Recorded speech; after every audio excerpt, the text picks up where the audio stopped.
Bom dia a todos que estão entrando, muito prazer. Para quem está entrando aqui para me assistir sobre comportamentos abusivos que geram baixa autoestima em quem é abusado. Os ciclos de abuso, eles são bem fáceis de ser identificados à medida em que você vai tomando consciência que eles existem, tá? Então é muito importante, bom dia a todos, que vocês tenham essa consciência. Porque essas lives, elas têm justamente a ideia de discutir com vocês o que são relacionamentos abusivos e esses ciclos associados para aumentar a conscientização e para promover a prevenção. Essa é a ideia, tá? Eu tô vendo aqui algumas pessoas que eu conheço. Que bacana! Que bacana ter a honra de ter vocês aqui comigo. Então, o que acontece nos relacionamentos abusivos? Eu vou falar durante um tempo sozinha, vocês vão me ouvir, mas eu gostaria que vocês fossem trocando ideias comigo para que a gente depois eu possa responder alguma pergunta no final, alguma dúvida que tenha surgido aí. Silvânia de Fortaleza, olha que bacana, gente, é muito bacana. Adoro ver o tanto que a internet aproxima a gente que tá tão longe, né? Que coisa boa, prazerzão enorme estar aqui com vocês. Tô vendo vários clientes meus, que coisa boa, que bacana. Então tá, vamos começar? Porque a gente já deu uns minutinhos aí para as pessoas irem entrando, tá? Então é importante a gente começar. Vamos lá. Vamos falar, a primeira coisa é sobre os ciclos de tensão que geram as relações abusivas. Só fazendo um revival, uma recapitulação de ontem. Ontem eu falei um pouco sobre como as nossas autoestimas estão relacionadas a gente procurar relacionamentos abusivos. Sheila, procurar? Quem que em sã consciência vai procurar um relacionamento abusivo? As coisas acontecem de uma forma inconsciente. Por isso que o meu papel aqui é trazer consciência para vocês começarem a identificar, e só depois que você identifica é que é possível você limitar para que as pessoas não te abusem. Existem vários tipos de abusos, tá? Existe o tipo de abuso psicológico, emocional, moral, físico, verbal. Existe o abuso digital. Vai vendo? Já estamos na modernidade. Existe o abuso digital, tá? E acho que eu ainda deixei um de lado aqui. Eu vou dando uma olhada aqui de vez em quando para as coisas que eu anotei para não perder. Então, olha só. Esses tipos de abusos, eles levam você a ter uma sensação de dependência emocional da outra pessoa, porque a pessoa vai te convencendo que você não é capaz de fazer sozinha. Existem muitas críticas, humilhações, tensões, mal-estar, a sua autoestima baixa. E esses ciclos de abuso, eles podem acontecer em quaisquer situações. Em casais românticos, em famílias, no trabalho, nas amizades. E às vezes você vai vendo umas coisas assim muito sutis. Eu lembro que muito tempo atrás eu tive uma amiga que eu tava no sol, no mar com ela, num barco, e aí ela falava assim pra mim: Sheila, você pode espremer o limão pra mim? Aí eu falei: como? Limão aqui na sua bebida? Ela é. Eu falei: por que você não espreme? Ela falou: porque vai manchar minha mão. Oi? Tô falando de criança não, tá? Já tô falando assim de jovem. Aí eu... Então, assim, existem pessoas que são folgadas. Existem outras que são abusivas. Então, a gente precisa aqui determinar a diferença. Existem pessoas que elas te comparam e te diminuem o tempo inteiro. Sabe aquela pessoa que fica fazendo piadinha com você, te denegrindo, e aí quando você reclama ela fala, brincadeira, vai. Brincadeira de mau gosto. Já aconteceu com você? Acontece com muita gente. Esse tipo de abuso, sabe? Sabe quando os homens têm aquela mania de ficar batendo a mão na bunda do outro, xingando, brincando, aquela mistura? Então, como eles fazem isso com muita frequência, especialmente quando eles estão no churrasco, na bebida e tarará, às vezes as pessoas passam a fazer isso fora desse contexto de brincadeira e bebida. Toda hora que encontra o outro, bate a mão na bunda, faz um negócio assim, babá. Alguns pacientes chegam e falam para mim assim, Sheila, eu não gosto disso. Eu falei, você já falou que não gosta? Não. Mas por que você não falou? Vai criar um constrangimento. Então a pessoa vai sempre suportando comportamentos abusivos em prol de estar num ambiente onde ela não quer criar nenhum constrangimento. Olha só. Então vamos lá. Quais são os ciclos dos relacionamentos abusivos? Eu vou falar aqui, vocês vão começar a imaginar situações aí. Primeira coisa, você fica tensa. A pessoa fica tensa diante da outra. Ela não sabe exatamente como deve se comportar. O que deve falar ou não falar. Porque ela tem medo de causar uma indisposição absolutamente desnecessária. Então, desnecessária na cabeça dela. Por quê? Porque a outra pessoa vai estourar. Porque os ciclos de tensão dos abusos, eles são assim. Primeiro você fica tensa, e aí aquele clima de tensão, a outra pessoa explode, você se fere, se magoa, faz o que a pessoa quer para abaixar a explosão, ou às vezes se afasta, e a outra pessoa vai te buscar de volta, aquela que te feriu. Chama fase da lua de mel. Aí ela vai, te busca, e beija, e abraça, e promete que vai mudar. Tem gente que ajoelha, entendeu? Tem gente que fala, me desculpa, me perdoa. Mas é tudo da boca para fora, porque daqui a pouco, de novo, o ciclo se repete.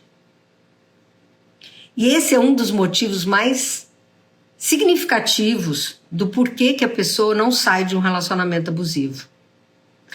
Quando elas chegam aqui no consultório, eu falo assim, olha, esse amor que você está vivendo é tão maravilhoso. Ó, eu estou subindo aqui uma curva, uma montanha. Tão maravilhoso quanto é tão ruim. Ele é tão maravilhoso quanto é tão ruim. Quando é bom, é maravilhoso. É aquele envolvimento, aquela paixão. Por quê? Porque você, que é abusado ou abusada, tem a intenção de ser feliz com aquela pessoa. De falar, não, agora eu acertei. Agora eu vou ser feliz. Eu casei, hipótese, eu casei com um cara que é grosso, que bebe, muitas vezes, como várias pessoas da minha família, porque a gente tem uma tendência a repetir história familiar. Mas a minha mãe não deu conta, ou meu pai não deu conta da minha mãe, ou minha avó, meu avô. Mas eu vou dar. E aí vive aquela fase de euforia. Daqui 2 dias, 3 dias, às vezes meia hora, pum, tensão de novo. A explosão de novo. Sabe quando você tá falando com uma pessoa e do nada a pessoa te dá um corte assim? Tá. Aí você... meu Deus. E daqui a pouco vem uma explosão? Pois é. Isso acontece demais, demais. Bom dia para quem está entrando atrasado. Vamos começar. Então, olha só. É muito importante vocês entenderem que as pessoas que são vítimas de relacionamentos abusivos, elas têm muita esperança de que a outra pessoa vai mudar. Oi, ninguém muda ninguém. Não muda, não muda. Eu trabalho com isso porque eu tenho a crença que as pessoas mudam. Se elas quiserem, se elas se esforçarem, se elas buscarem a mudança. E muitas vezes a pessoa que é dependente de outras pessoas, ela avisa, ela grita, ela berra, ela assovia, e a pessoa não escuta. A pessoa não escuta. Não adianta. Você não vai salvar ninguém. A própria pessoa é que pode vir a se salvar, caso ela queira. Eu trouxe hoje para vocês refletirem durante mais esses dias que eu estou fazendo live. Fiz ontem, farei hoje, estou fazendo hoje, farei amanhã e na quinta e na sexta, às 7 da manhã.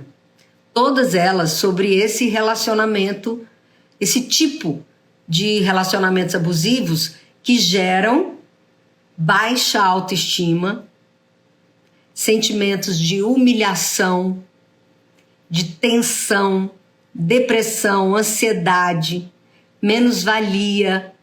Ai, é tanta dor que a pessoa sente. A pessoa chora aqui na minha frente. Muito, eu ia falar bicas, chora de uma caixinha de lenço às vezes, durante uma sessão. E não é brincadeira, é uma dor mesmo violenta que a pessoa sente. Por quê? Porque é uma dor que foi se instalando aos poucos, entendeu? Foi se instalando aos poucos e por isso ela fica tão grande. Né?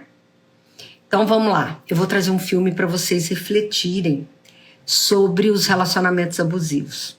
Não sei aqui quem já assistiu Encanto da Disney.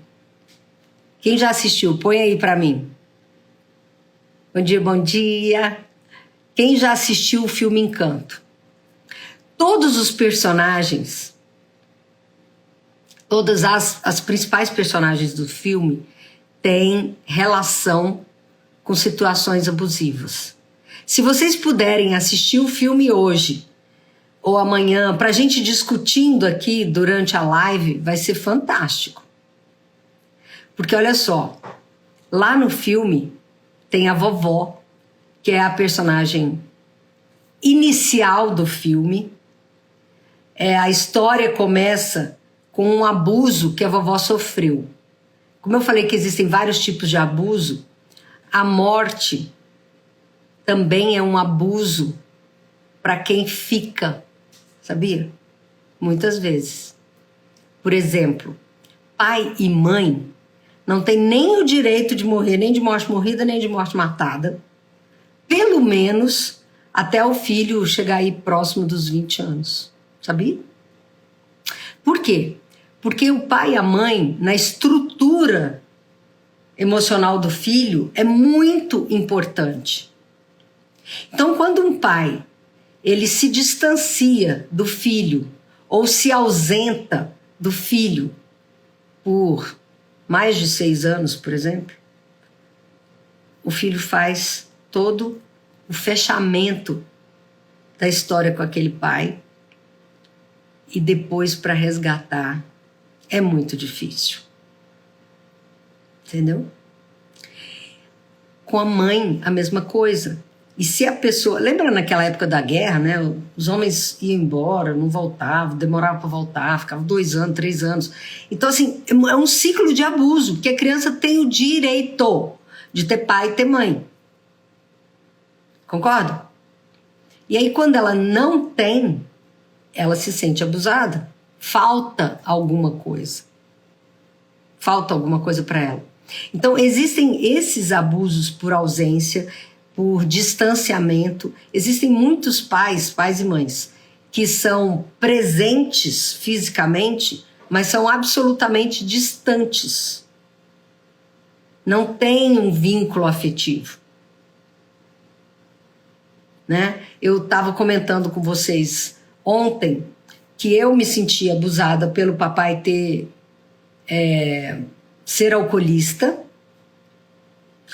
e a mamãe ter depressão grave, que também era um abuso, tá? Porque as pessoas falam, mas é doença. Sim, mas, né? A criança tem o direito de ter uma mãe saudável, um pai saudável, pais que se abraçam, que se beijam, que demonstram afeto e amor. Mas quando os pais são presentes, mas eles são distantes, a criança se sente abusada, é um tipo de abuso. A gente usa essa palavra abuso exatamente para que vocês compreendam a gravidade que é da história, porque a gente associou a palavra abuso a abuso sexual, e a gente sabe que é grave. Então, assim, o abuso emocional é tão grave quanto. Às vezes as feridas são muito maiores, muito maiores. Se alguém quiser aqui me fazer perguntas ou colocarem exemplos, fiquem à vontade, tá? Isso não tem problema. Então vamos lá. Quais são as lições que são mostradas lá no filme Encanto e que podem contribuir imensamente para que vocês compreendam os tipos de abuso? Para quem já viu o filme, cada membro da família recebe um dom. Eles chamam lá de dom. Sabe como que eu chamo aqui? Eu chamo de vícios, compulsões. São compulsões que as pessoas têm. Então tem a Isabela Madrigal, a família Madrigal, ela tem o dom de ser linda. Então a família exige dela que ela se posicione como uma pessoa sempre linda, então ela tem que acordar super arrumada, super cuidada, sempre ser elegante, sempre ser doce, sempre ser delicada. Olha o sempre ser. É uma exigência da família, às vezes verbal, falada, às vezes subreptícia, mas aquela pessoa precisa ser linda. Ela tem habilidade com flores, com plantas, então associam a Isabela sempre com beleza. E querem casar a Isabela com outro partidão bonitão da cidade e que também tem uma família nobre. Veja a expressão que eu estou usando, querem casar. Tudo que eu estou falando aqui do filme acontece na nossa vida pessoal, diariamente. Tá? Então vamos lá, tem um outro personagem, uma outra personagem que se chama Luísa. A Luísa é forte, ela aguenta tudo nas costas. E o filme é bacana porque vai mostrando a metáfora ela carrega até 8 burros nas costas. Aqueles burros, aqueles cavalinhos, né? Nas costas. Ela carrega piano, ela muda coisas pesadas de lugar com muita frequência. Todo mundo precisa da Luísa. E ela passa o filme inteiro servindo as pessoas. E as pessoas, Luísa, Luísa. E o maior medo da Luísa é não servir. O que eu falei ontem? Eu falei sobre a codependência. A codependência é a pessoa servindo ao outro o tempo inteiro. Preocupado com o sobrinho, com o primo, com a amiga, com o amigo, com o irmão, com o pai, com a mãe. E é só que o codependente, ele não cuida dele. Enquanto a Isabela no filme é linda, cuida e se arruma e se embeleza. A Luísa, não. Ela veste, ela parece o filme inteiro com a mesma roupa. Entendeu? Veste uma roupa qualquer, uma camiseta e sai lá fortona, segurando tudo nas costas e cuidando da vida de todo mundo. Oh, Carol. De vez em quando eu vou olhando aqui, vou vendo algumas pessoas. Então, assim, é muito importante você compreender que cada um lá tem uma compulsão. A compulsão da Isabela era agradar. A compulsão da Luísa era cuidar de todo mundo, resolver os problemas pesados das outras pessoas. Aí tinham outros, tem um outro membro lá na família que ele se molda a cada pessoa que ele encontra. O rostinho dele muda. Ele faz de conta que ele é o Zé, o João, a mãe, o vô, o vô não, que não tem, a vovó, ele transforma. São as pessoas que eu chamo aqui no consultório de camaleoas. São as pessoas que vão se moldando às situações para não criar conflito. E para que ninguém olhe para ela. Entendeu? Porque você já viu que o camaleão ele se esconde para não ser morto. Ele se transforma na folha, na árvore. Onde ele está, ele se transforma. O camaleão é assim. E aí, quando você encontra uma pessoa camaleoa, você acha essa pessoa muito legal. Porque ela é muito disponível, ela é fácil de relacionar, ela se molda a tudo e a todos. Só que ela sofre, porque ninguém olha para ela, ninguém a reconhece. Então, os sentimentos de inadequação, de inexistência, invisibilidade, é muito grande.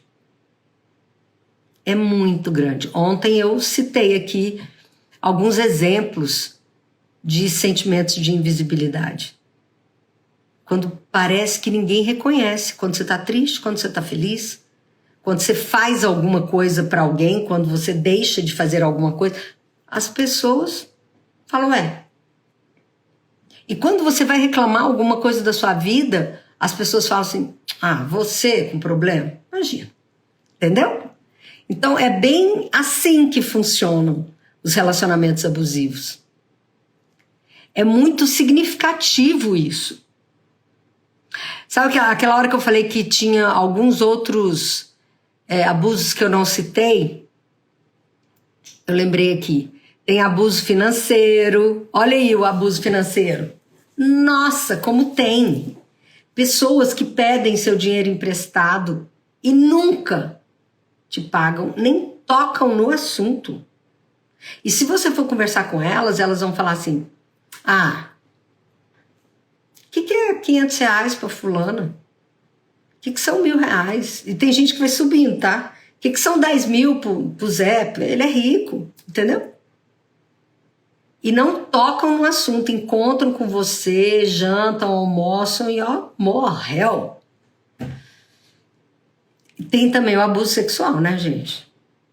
Eu falei de todos naquela hora e acabei não falando do que mais acontece, infelizmente, na nossa sociedade. Nas publicações são os abusos sexuais. Mas esses outros psicológicos e emocionais acontecem diariamente em todos os lares. Olha, 4% da população mundial é tida como normal pelas pesquisas. Então, assim, o resto tem muito tipo de abuso. É bom lembrar que o abusivo, o abusador, aliás, ele não necessariamente é uma pessoa do mal. Ele é uma pessoa que faz mal. Às vezes, ele é uma pessoa sofrida, machucada. Aliás, praticamente sempre. Porém, existem alguns tipos de transtorno de personalidade que as pessoas não se sentem mal por te ferirem. Então, encontrou com essa pessoa, rua. Sabe o que acontece? A gente não sai desse tipo de relacionamento porque a gente se sente preso, que essa pessoa nos prende. Ela vai nos convencendo de que a gente não tem ninguém por nós, que só aquela pessoa cuida de nós. Ela vai cerceando seu círculo de amizade e vai deixando você cada vez mais isolada ou isolado dos amigos. Te isola também da família.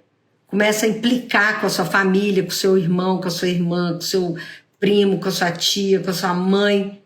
E você vai ficando cada vez mais isolado ou isolada, acreditando que aquela pessoa é a única pessoa que vai te salvar. Só que aí você vai sendo enterrada nos abusos. Vou contar um abuso aqui que aparentemente é uma coisa assim, não muito séria.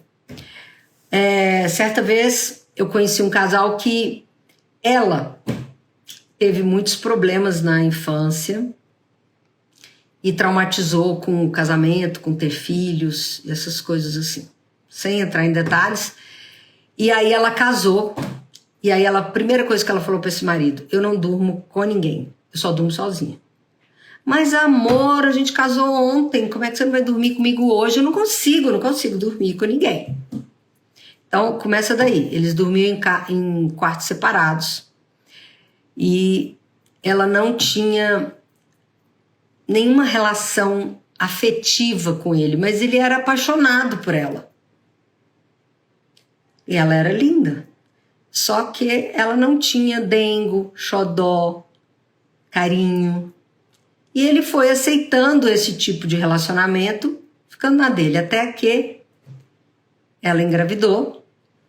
E aí ela teve, além do comportamento natural dela, ela teve uma depressão pós-parto.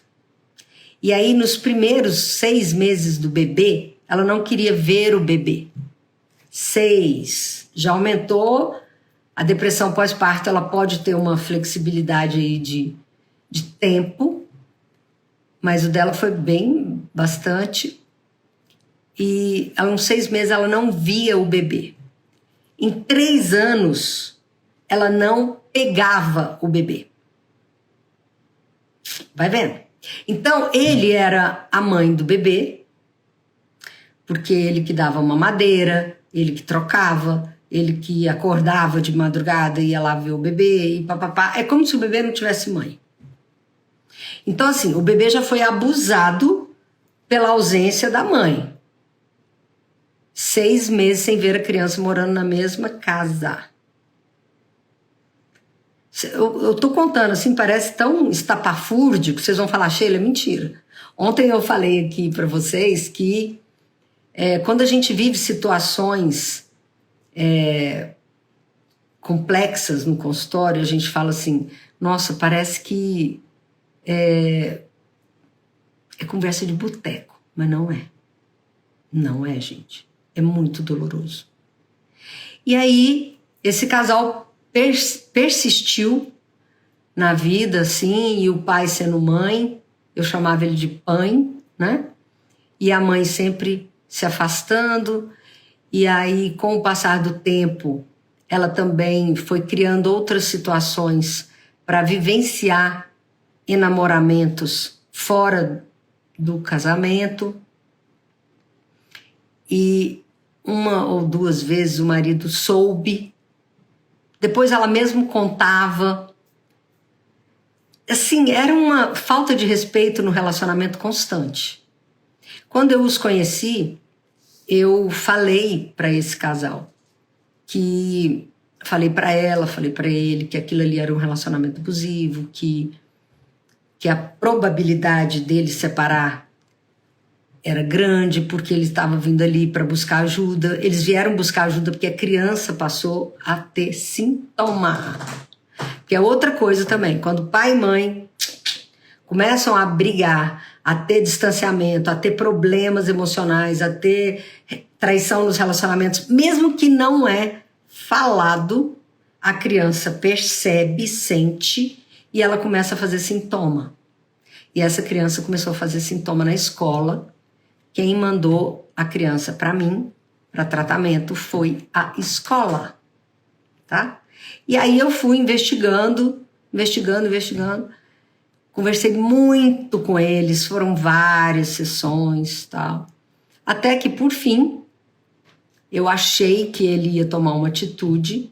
Para minha surpresa, chegaram as férias e ele não tomou nenhuma atitude. E ela foi enrolando com a barriga. Moral da história. Disappear, não soube mais do casal.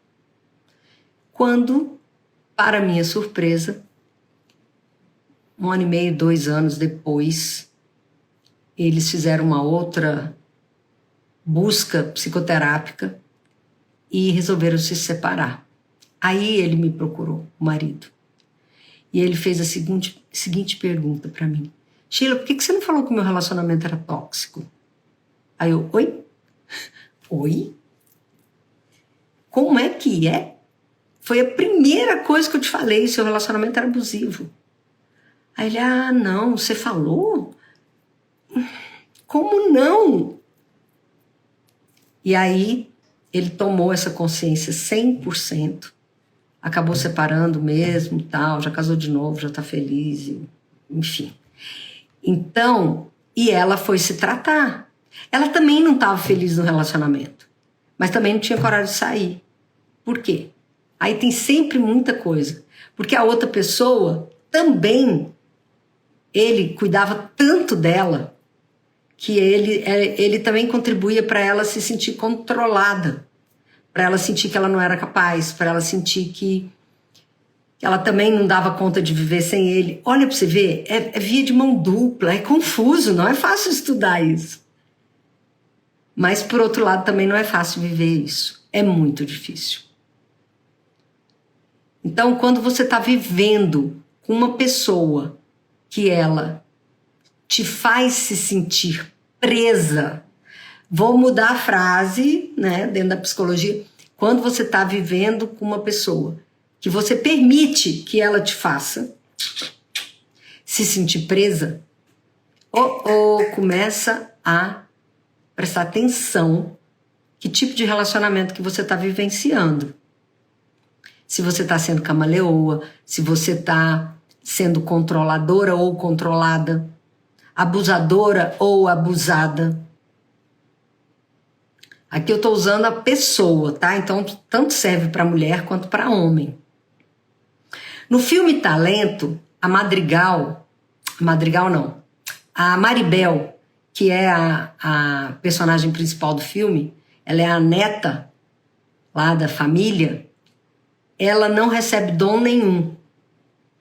Por ela não receber dom nenhum, ou seja, por ela de cara não ter nenhum tipo de vício, porque tem uma outra lá que tem uma nuvenzinha em cima da cabeça que ela não controla as emoções.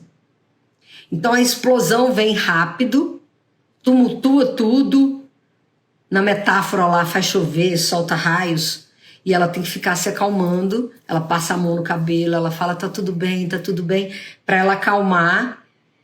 Então a pessoa que explode, ela também te assusta. Ela te assusta. E você é controlada pelas explosões. E a Maribel, que não recebeu nenhum dom, ela é humilhada na família, ela é criticada, ela é isolada. Sabe quando a família tem assim, fulano? Não, fulano não gosta de estudar, não.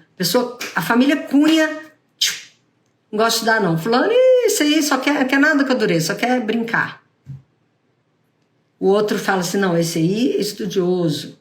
Esse aí só tira 10, e ai dele se não tirar.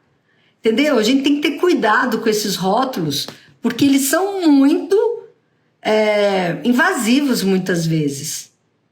Porque o mais importante é a gente poder entrar e sair nos papéis, porque a gente está se conhecendo, a gente está crescendo. Concorda? Do que é um relacionamento abusivo? Isso, filme Encanto, da Disney. tá?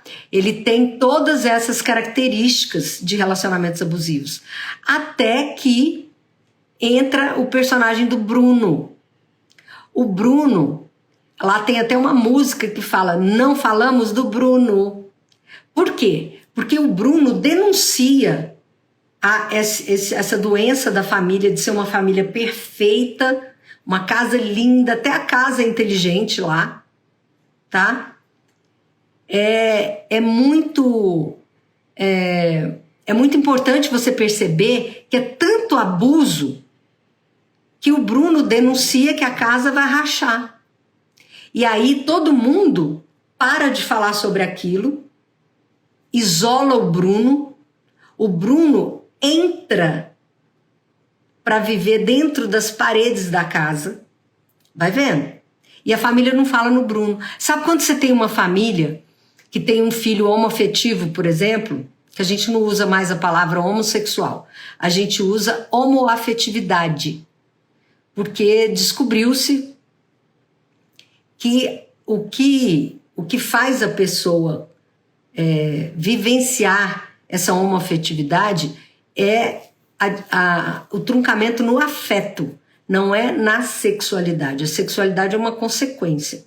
Então, homoafetivo, e a família não toca no assunto, e todo mundo sabe, mas ninguém fala. Já viu isso? Já viu uma outra família que todo mundo sabe que o fulano usa droga, ou fuma maconha, e ninguém toca no assunto? Ou, agora eu vou falando casos mais graves. Quando você, na família, tem um abusador sexual, que pode ser um pai, um tio, uma tia, também pode ser um agregado, né? Um cônjuge. Geralmente são pessoas da família, pessoas próximas, um primo, e ninguém fala no assunto. Anos e anos a fio. Às vezes, a família percebe, finge que não percebe, para não causar uma indisposição complexa ali. Aí o camaleão vai se adaptando e tem um determinado momento que é denunciado, numa explosão.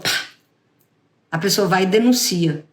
E aí a família se quebra inteira, como foi quebrado lá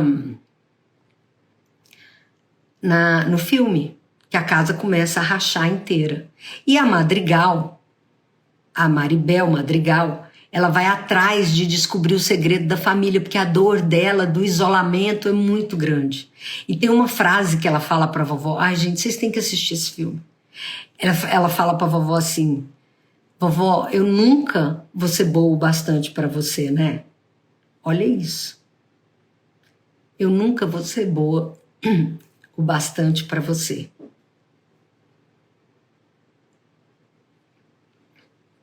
Quem aqui já escutou ou já pensou esse tipo de frase? Não adianta o esforço máximo que eu faço. Minha mãe e meu pai não vai reconhecer. Minha tia não vai reconhecer, minha avó não vai reconhecer. E o pior é que nós somos educados para sermos os melhores. Já viu como que é a gente educado? A gente é educado para ser o melhor da sala, o melhor da escola, o melhor profissional, o melhor marido, o melhor... E muitas vezes a gente não vai ser o melhor. A gente vai ser um bom, mas não vai ser o melhor. Ou até vai, né?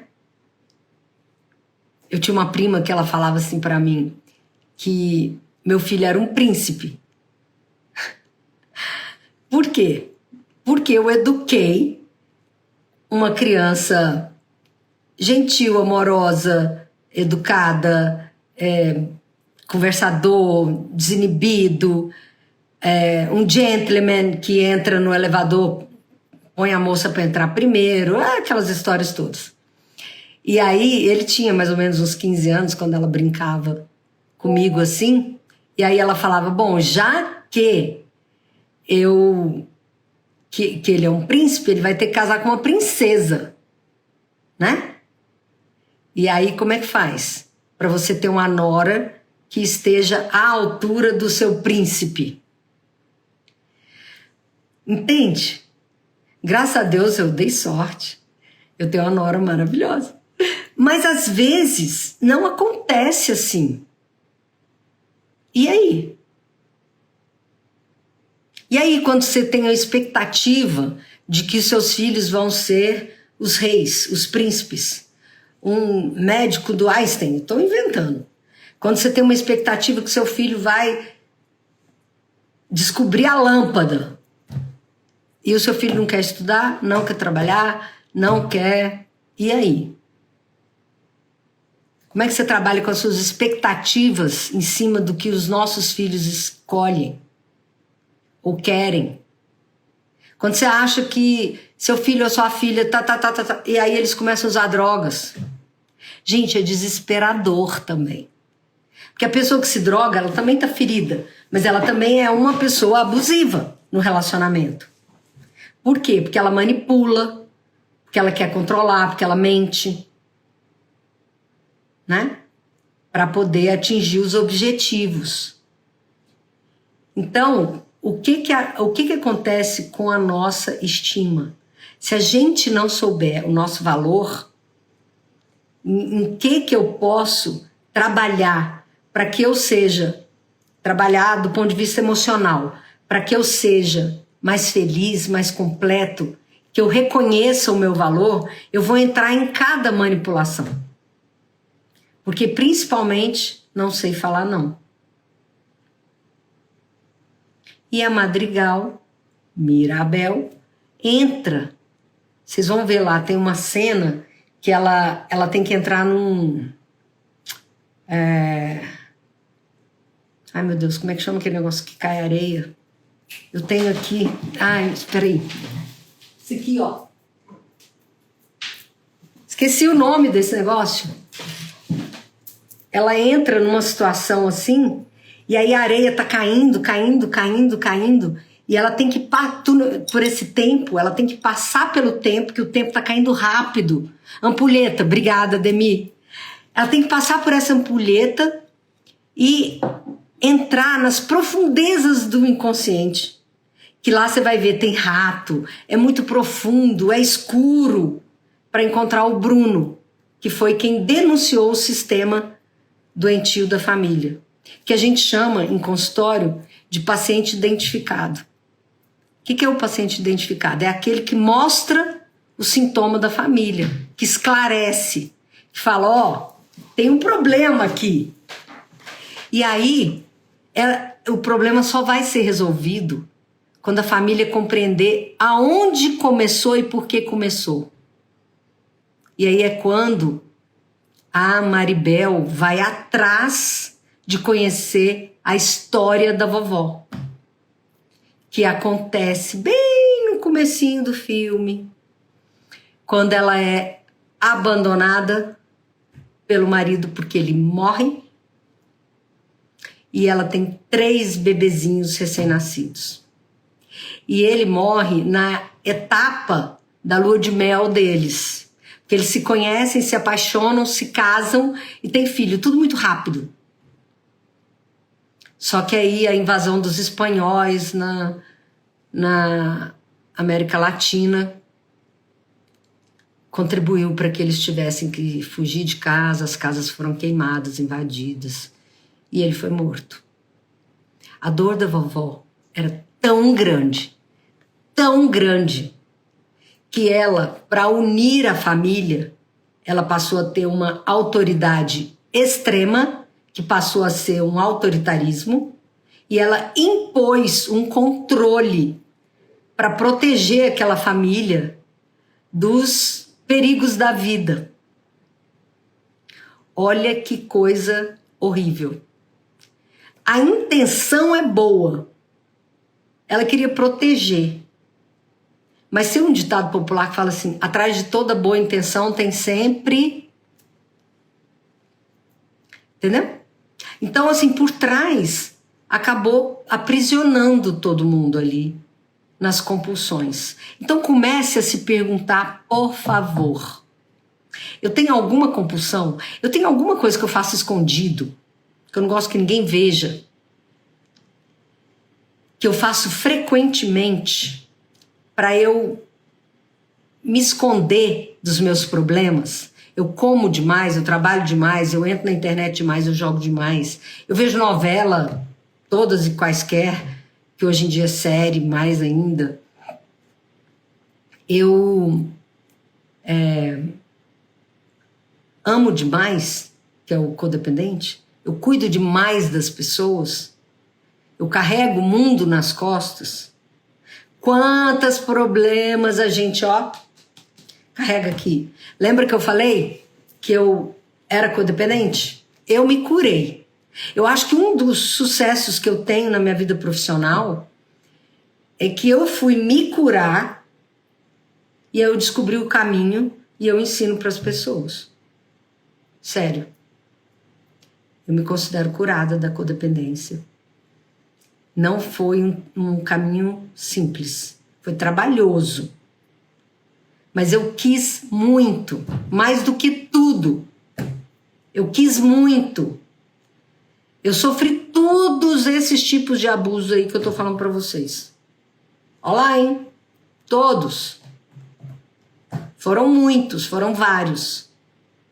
E eu tive pai, eu tive mãe, eu tive tio, eu tive avó, eu tive avô, eu tive tudo. Não fui uma criança abandonada.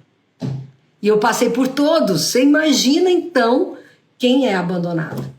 Agora, existe Viktor Frankl. Eu sempre falo dele. Que foi um psicólogo que ficou no campo de concentração nazista. E no meio daquela dor, ele viveu em Auschwitz. No meio daquela dor, daquela tensão que eles viviam, daqueles milhares de abusos que eles viviam lá, além das mortes, assim, na sua cara, que também não deixa de ser um abuso, ele conseguiu ser feliz lá dentro. Como que ele conseguiu? Ajudando as pessoas. Ele pensou assim, se eu conversar com as pessoas aqui dentro do campo de concentração e eu pedir para elas me contarem a vida delas, ele começou a perceber que o rosto das pessoas mudava. Lá no meio do cocô, do xixi, dentro daquelas cabanas horrorosas que eles viviam. Porque sim, no livro dele ele fala, lá dentro tinha banheiro separado, não. Por isso que muitos morriam de tifo lá. Eles vivendo aquela fome, frio, desgraça. Aí o Viktor falava assim para eles, me conta a sua história. E seus filhos, porque estava todo mundo ali desgarrado, né? Sem filho, sem marido, sem ninguém. E aí a pessoa começava a contar e o rosto dela mudava. Ela começava a sorrir. Ai, meu bebê, ai, foi tão lindo, nananã. Quando ele começou a falar. E aí as pessoas, aquele período que eles estavam falando com o Viktor Frankl, eles estavam sorrindo, eles estavam felizes. E aí ele falou, nossa, então eu posso ajudar as pessoas, fazendo com que elas fiquem felizes por um período, fazendo com que elas entrem nas emoções delas e consigam chorar, porque isso é extremamente terapêutico, catártico. E eu consigo fazê-las sorrir. E enquanto eu estou ouvindo as histórias delas, eu também não estou pensando na minha. Eu estou ali inteiro com aquela pessoa. Então ele descobriu uma maneira tanto da gente ajudar o outro quanto se ajudar. Aí eu. Foi assim também que aconteceu comigo. E eu me sinto honrada de ter tido a oportunidade. Eu fui Viena. Conheci a casa do Viktor Frankl. Infelizmente eu fui no ano 2000, ele morreu em 1997. Mas eu conheci a esposa dele, ganhei um livro autografado por ela, conheci o consultório dele. Sim, foi uma honra enorme para mim. Por quê? porque ali eu aprendi com tudo que ele sofreu, que por mais que a gente tenha sofrido, a gente tem como sobreviver, viver, mudar. Viktor Frankl conseguiu sair do campo de concentração, ele ficou em Auschwitz. Se vocês lerem o livro dele, é maravilhoso, chama Em Busca de Sentido, Viktor Frankl. Ele conseguiu sair, eu posso contar a história dele aqui depois, com mais calma. E ele viveu até os 97 anos de idade, ele nasceu em 1905. Viveu 94 anos, viveu até 1997. Ele viveu 94 anos. Então, meus amigos, meus queridos, meus parceiros aqui de café da manhã, é com muito amor que eu venho aqui para contribuir para que vocês mudem as suas vidas, para que vocês também compreendam que tem uma saída. Amanhã eu vou falar sobre um outro ciclo de isolamento, de vivência abusiva. Vou falar também sobre como é que as pessoas vivem sem saber que elas estão em relacionamentos abusivos. Eu vou e volto, porque todo dia eu falo várias coisas. Eu gostaria muito que vocês estivessem aqui amanhã às 7 da manhã novamente, ou que divulgassem para os seus amigos para que a gente ajude um número maior de pessoas. Muitas pessoas não têm conhecimento desse tipo de... vamos chamar assim, de dor emocional e que tem saída, tá? Muita gente não sabe como sair desse tipo de relacionamento, né? E também assistissem ao filme Talento. Se puderem, ele tá na Disney, na internet ele tá na Disney Plus, e vocês podem alugar, não precisam necessariamente assinar a Disney Plus, né? E eu aguardo vocês aqui amanhã, às 7 da manhã de novo, tá? Pra gente conversar mais um pouquinho. Lembrando que se alguém tiver alguma dúvida, alguma pergunta, algum comentário, coloque aqui embaixo para que eu saiba, tá? E pra gente poder responder a cada um de vocês e a ter mais interação, tá? Preciso saber quais os seus horários. Ah, tá, eu tô aqui, amanhã às 7 eu tô aqui e no consultório eu tô o dia todo, tô à disposição, tá? Obrigada a todos, gratidão, bom dia, e a gente se vê amanhã às 7. Um beijo grande no coração, tá? Eu sou de Brasília, eu sou psicóloga clínica, eu não me apresentei, né? Eu sempre acho que não precisa mais. Eu sou psicóloga clínica, trabalho já há mais de 30 anos em Brasília, faço atendimentos presenciais e virtuais, né? Atendimentos online, tá bom? Um grande abraço, obrigada. Palmira, querida, Silvânia, muita gente. Filme Encanto da Disney, isso mesmo, tá? Muito obrigada a todos, bom dia. A gente se vê. Beijo, tchau.